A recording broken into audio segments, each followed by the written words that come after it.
Le gouvernement gabonais en ordre de bataille dans la lutte contre le coronavirus. Lors d'une conférence de presse organisée ce 8 septembre, le ministre de la Santé, Guy-Patrick Obiang-Dong, a indiqué qu'une hausse des contaminations est observée dans le pays, marquant ainsi la troisième vague de l'épidémie. Une troisième vague due essentiellement à la propagation du variant Delta.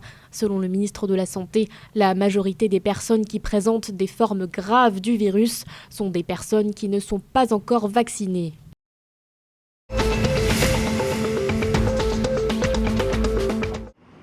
Deuxième session annuelle pour la Commission nationale des investissements au Congo. La réunion était organisée ce mardi à Brazzaville. Au programme de cette session, l'examen de plusieurs dossiers de candidature pour des projets de développement.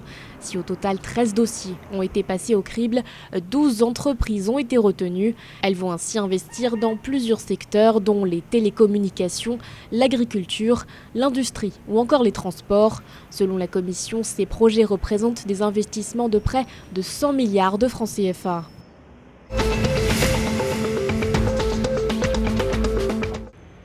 Le Cameroun enregistre une hausse des prix des produits alimentaires, des prix qui ont progressé de 3,7% à fin juin 2021 contre seulement 3,2% au premier semestre 2020. Une augmentation qui a entretenu l'inflation du premier semestre 2021. Le niveau général des prix dans les marchés du pays a augmenté de 2,2%. Cette hausse des prix serait liée notamment à la faiblesse de l'offre des produits agricoles due au changement climatique ou encore au dysfonctionnement des chaînes d'approvisionnement créées par la pandémie.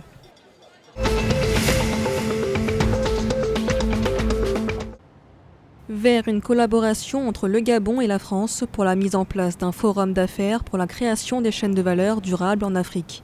Des discussions ont eu lieu entre les deux pays en marge du Congrès mondial de l'Union internationale pour la conservation de la nature en France ce 6 septembre. Le Gabon est considéré comme un modèle en matière de gestion des forêts en Afrique centrale. Le partenariat devrait permettre notamment la prévention de l'exploitation forestière illégale, des feux de forêt et d'autres facteurs de déforestation et de dégradation des forêts.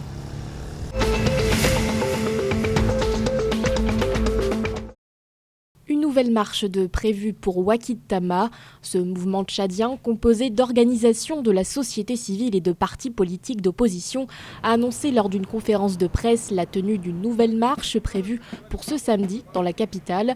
Une annonce qui intervient quelques jours après le report par le ministère de la Sécurité publique d'une mobilisation initialement prévue pour le 4 septembre. Pour cette nouvelle marche à venir, le mouvement entend de nouveau réclamer une modification de la charte de transition.